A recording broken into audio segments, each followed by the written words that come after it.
साक्षात् परं ब्रह्म तस्मै श्री गुरुवे नमः। तो ध्यान मूलम गुरुरनौति पूजा मूलम गुरुपदम मंत्रम गुरुर्वाक्यम मोक्षम कृपा। बोलिए सद्गुरुदेव भगवान की जय।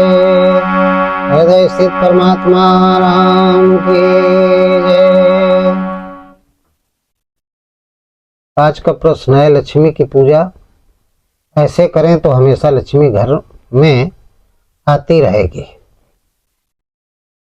लक्ष्मी की पूजा इस प्रकार करें या किस प्रकार करें तो हमेशा लक्ष्मी घर में आती रहेगी। कैसी पूजा की जाए, किस प्रकार की पूजा की जाए लक्ष्मी की कि लक्ष्मी घर में आती जाती रहे,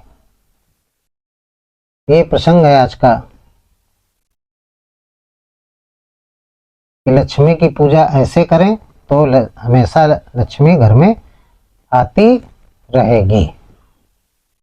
देखिए, सबसे पहले तो हम लक्ष्मी के बारे में समझेंगे, फिर लक्ष्मी की पूजा के बारे में समझेंगे। सबसे पहले समझेंगे कि लक्ष्मी है क्या। तो भौतिक दृष्टि में लक्ष्मी आप सब लोग जानते हो, धन दौलत ऐश्वर्य, ये सबको लक्ष्मी कहते हैं। लेकिन आध्यात्मिक दृष्टि में एक तो लक्ष्मी बाहर हो गई, जिसके पाने से हर व्यक्ति उसी के लक्ष्मी प्राप्त करने के लिए खेती करता है, व्यापार करता है, नौकरी करता है, पढ़ाई करता है, मेहनत करता है लक्ष्मी प्राप्त करने के लिए। क्योंकि इसी भौतिक लक्ष्मी की वजह से, जिसको धन कहते हैं, लक्ष्मी का एक रूप धन है, ऐश्वर्य है, तो धन प्राप्त किया और उस धन से स्थूल शरीर की जितनी जरूरतें हैं, आवश्यकताएं, वो सब पूरी होती हैं। रोटी, कपड़ा और मकान, ये लक्ष्मी सब लोग जानते हो। लेकिन आध्यात्मिक दृष्टि में लक्ष्मी क्या है? आध्यात्मिक दृष्टि में लक्ष्मी का जो शाब्दिक अर्थ है वो ये है कि जिस साधक ने अपने साधना के माध्यम से ईश्वर को प्राप्त कर लिया, यानी लक्ष्य को प्राप्त कर लिया, जो उसका लक्ष्य था। लक्ष्य क्या था? जीवात्मा को आत्मा से मिलाना, जीवात्मा को परमात्मा से मिलाना। तो जिसने इस लक्ष्य को प्राप्त कर लिया तो समझ लो उसको शाश्वत लक्ष्मी मिल गई। ऐसी लक्ष्मी जो कभी नष्ट ना हो। और भौतिक दृष्टि में जो लक्ष्मी है, धन कमाया 8 घंटे आई लक्ष्मी, 500, 1000, 2000, 4000, जैसा जिसका कर्म क्षेत्र है। इसके बाद दूसरे दिन वो लक्ष्मी खर्च हो गई। तो क्या शाश्वत लक्ष्मी थी? भौतिक दृष्टि में जो लक्ष्मी है, जिसके चक्कर में लोग दिन रात लगे रहते हैं, वो नश्वर है, वो शाश्वत नहीं। शाश्वत का मतलब जो कभी नष्ट ना हो। तो एक धन की लक्ष्मी और एक लक्ष्मी अंतःकरण की है, जो वृत्ति है। लक्ष्मी को क्या कहते हैं? एक वृत्ति है। कौन सी वृत्ति? जो जीवात्मा को परमात्मा से मिलाती है। जीवात्मा को परमात्मा से मिलाने वाली जो वृत्ति है, जो लक्ष्य को प्राप्त करने वाली वृत्ति है, उसको कहते हैं लक्ष्मी। जिसने उस परमात्मा को विदित कर लिया है, उसको क्या कहते हैं? लक्ष्मी। विदित कराने का कार्य करती है वो लक्ष्मी। तो ये 2 प्रकार की होती है, एक आध्यात्मिक लक्ष्मी और दूसरी भौतिक लक्ष्मी। हमने पहले भी बताया था कि आध्यात्मिक लक्ष्मी ये आत्मिक संपत्ति को कहते हैं। आत्मिक संपत्ति, भौतिक संपद, आत्मिक संपद। भौतिक संपद ये धन दौलत ऐश्वर्य है, और आत्मिक संपत्ति क्या है? 26 लक्षण है। दया, धर्म, ज्ञान, वैराग्य, समदम, तेज, प्रज्ञा, इस तरीके से 26 लक्षण है। ये आत्मिक संपद है, ये लक्ष्मी है। एक भौतिक संपद है, वो भी लक्ष्मी है। रुपया, पैसा, जमीन जायदाद, जड़, चल अचल संपत्ति जिसको कहते हैं, ये भी लक्ष्मी है। तो जब हम नाम के जप से दैवी संपत्ति को प्राप्त करते हैं या प्राप्त कर लेते हैं, तब आत्मिक संपत्ति उस साधक को मिल जाती है, जब नाम के जप से। और जब प्राप्त कर लेंगे दैवी संपत्ति को, तब आसुरी वृत्तियां मन के अंदर से निकल जाती है। जब दैवी संपत्ति आ जाएंगी तो आसुरी संपत्ति निकल जाएगी। काम, क्रोध, मद, लोभ, ईर्षा, द्वेष, ये सब निकल जाते हैं और मन हो जाता है निर्मल। साधक धर्मशील हो जाता है। जब मन निर्मल हो जाएगा तो साधक क्या हो जाएगा? धर्मशील हो जाएगा, धर्मात्मा हो जाएगा। और जब धर्मशील हो जाएगा, धर्मात्मा हो जाएगा, तो धर्मशील और धर्मात्मा के पास जो संपत्ति है वो बिना बुलाए आती है, यानी कम परिश्रम में अधिक धन आ जाता है। धन रूपी जो लक्ष्मी है वो अपने आप आ जाती है। आप धर्मशील बन जाओ,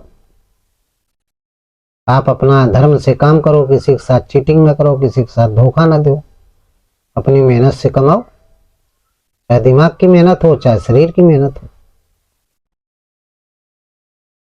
मानसिक परिश्रम करिए चाहे शारीरिक परिश्रम करिए, ये दोनों परिश्रम है।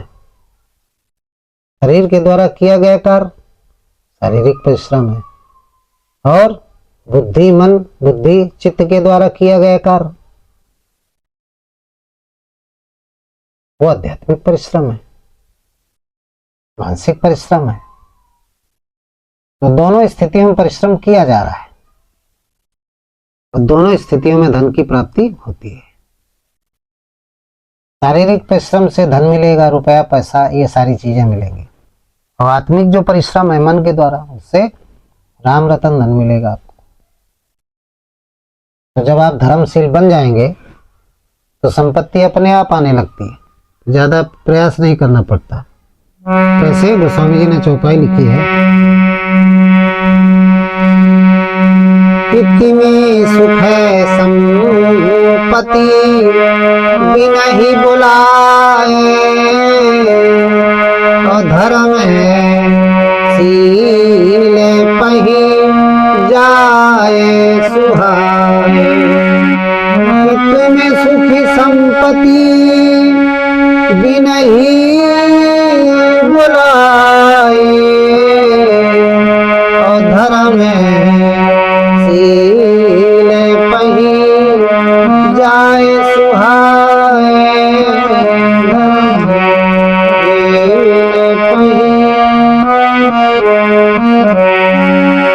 और किस तरीके से? जिम सरिता सागर महु जाई,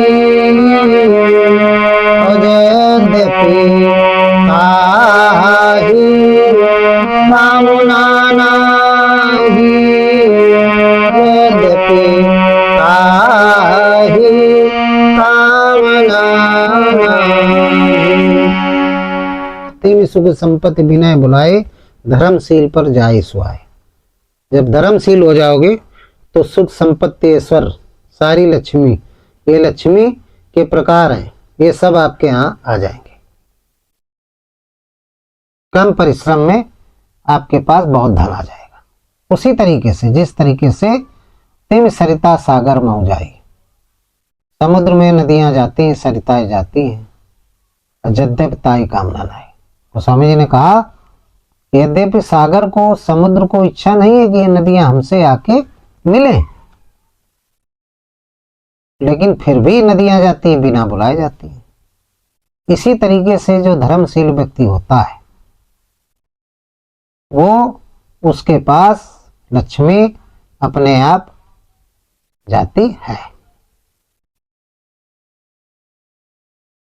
अपने आप जाती है। तो इस लक्ष्मी की पूजा की विधि क्या है? जिज्ञासु ने प्रश्न कर दिया। तो विधि वही वैखरी, मध्यमा, पश्यंती और परा, ये 4 प्रकार की विधियां हैं।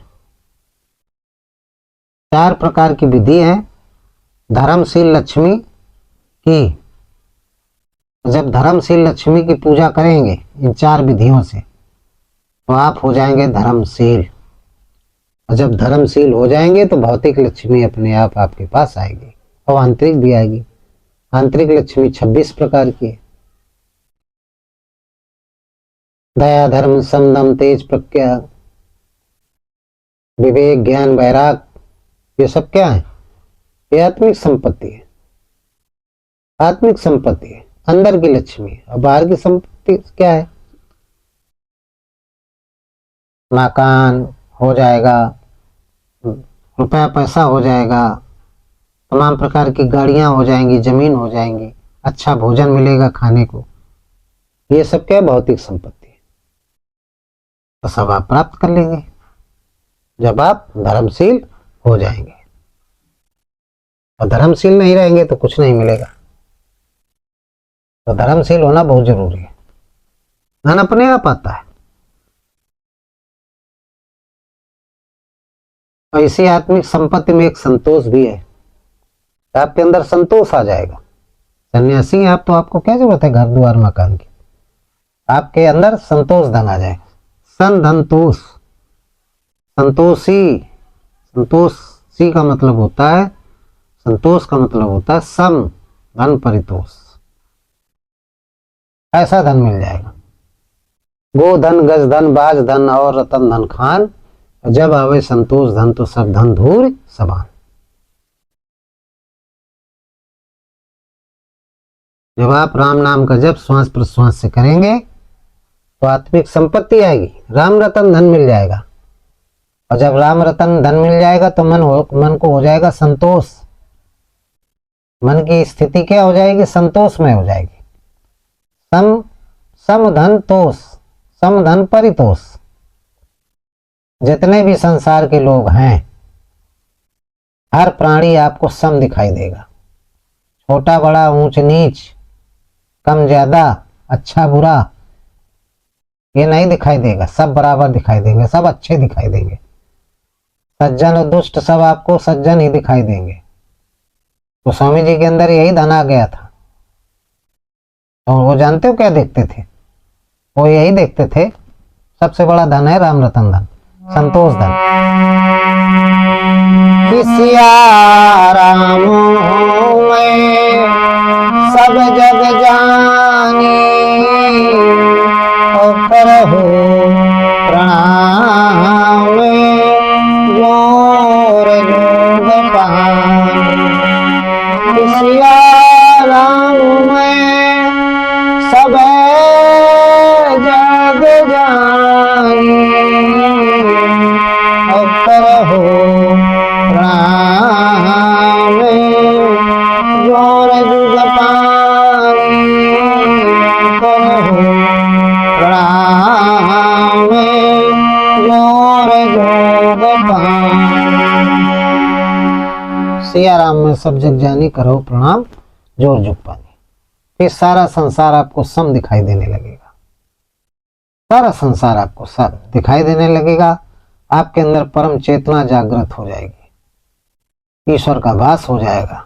ज्योति स्वरूप जो परमात्मा है, ज्योतियों का परम ज्योति, वो जागृत हो जाएगा। आप धर्मशील हो जाएंगे।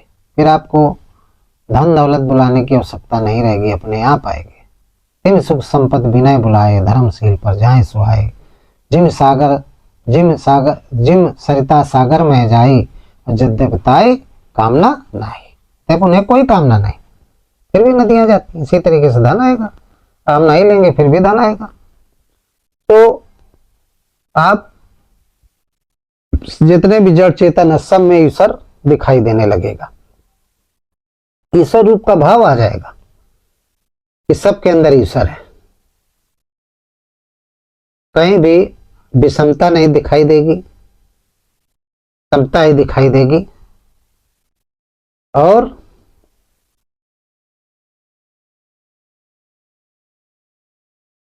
लक्ष्मी क्या है? दरिद्रता जितनी होगी आपके घर में पहले से, उस पर वो लक्ष्मी झाड़ू दे देगी, और जब झाड़ू दे देगी तो फिर क्या होगा, फिर स्थिति बदल जाएगी।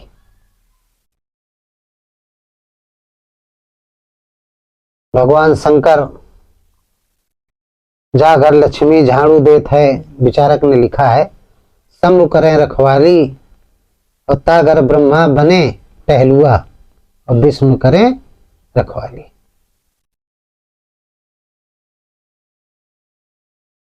जा घर लक्ष्मी झाड़ू देत है, शंभु करें, वो माने भगवान शंकर, शंभु करें रखवाली, तागर ब्रह्मा बने टहलुआ, विष्णु करें रखवाली। उस घर में ब्रह्मा विष्णु महेश अपना अपना कार्य करने लगते हैं। सब कुछ अपने आप उत्पन्न होने लगेगा, सबका भरण पोषण होने लगेगा, काम क्रोध मद लोभ ईर्ष्या द्वेष का संहार होने लगेगा, तीनों देवता अपना अपना काम करने लगेंगे। अर्थात जिसने लक्ष्य को विदित कर लिया है उसी को लक्ष्मी पाना कहते हैं। जिसने लक्ष्य को विदित कर लिया, यानी जीवात्मा को परमात्मा, जिसकी जीवात्मा परमात्मा से मिल गई है उसको लक्ष्मी मिल गई, क्योंकि लक्ष्मी भगवान की दासी है। और दीपावली को देखिए, दीपक जलता है, उसके पहले धनतेरस होती है। तो धनतेरस का मतलब क्या होता है, धनतेरस, 10 इंद्रियों और 3 प्रकार के, मन बुद्धि और अहंकार, ये 13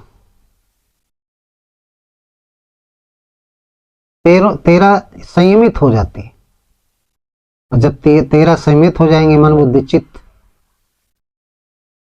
चित्त और 10 इंद्रियां, तो धनतेरस होता है। और धनतेरस को फिर क्या जलेगी, राम नाम मणिदीप धरि जय देहरी द्वार, तुलसी भीतर बाहरो जो चाहत। तो फिर आपकी जिह्वा पे राम नाम रूपी दीपक जल जाएगा, और जब जल जाएगा जीव रूपी डेहरी पर, तो अंदर और बाहर दोनों तरफ प्रकाश होने लगेगा, यानी लक्ष्मी आ जाएगी। जहां भगवान आ गए तो फिर लक्ष्मी आ जाएगी। लक्ष्मी का पूजन क्या है, जबकि चारों विधियां लक्ष्मी का पूजन है। आप बैखरी से राम राम लेंगे, मध्यमा से लेंगे, पश्चंती से लेंगे, परा से लेंगे, ये चारों विधियां जो जप की है, भगवान के नाम के जप की जो चारों विधियां हैं, यही लक्ष्मी की पूजा है। इन्हीं चारों विधि ही लक्ष्मी पूजन है, इन्हीं को लक्ष्मी का पूजन कहते हैं, और कोई पूजन नहीं। भगवान के नाम की जो चारों विधि है जप की, बैखरी मध्यमा पश्चंती और परा, यही लक्ष्मी पूजन है। और लक्ष्य को विदित कराने वाली वृत्ति लक्ष्मी है। लक्ष्य क्या है, भगवान को प्राप्त करना, भगवान को प्राप्त करना ही लक्ष्य है। लक्ष्य को प्राप्त कराने वाली जो वृत्ति है उसको लक्ष्मी कहते हैं, इसी को योग माया कहते हैं। योग माया भगवान की पत्नी है, लक्ष्मी भगवान की पत्नी है, और जब भगवान जहां होंगे वहां लक्ष्मी अपने आप रहती है, सबके घट में निवास करती है। जहां भगवान वहां लक्ष्मी, अंदर बाहर सब जगह। कण में भगवान है तो कण में लक्ष्मी है, योग माया है, योग माया ही पूरे संसार की रचना करती है, वही लक्ष्मी है। तो इस तरीके से हमने आप लोगों को बताया कि इस प्रसंग को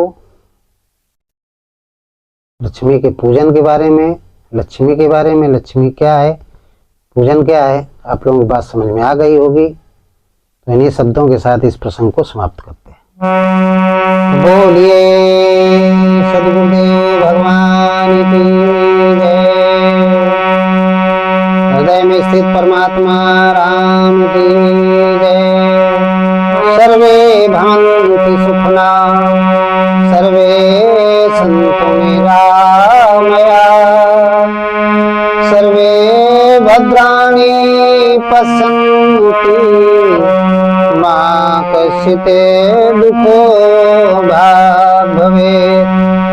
बोलिए सच्चिदानंद भगवान की जय।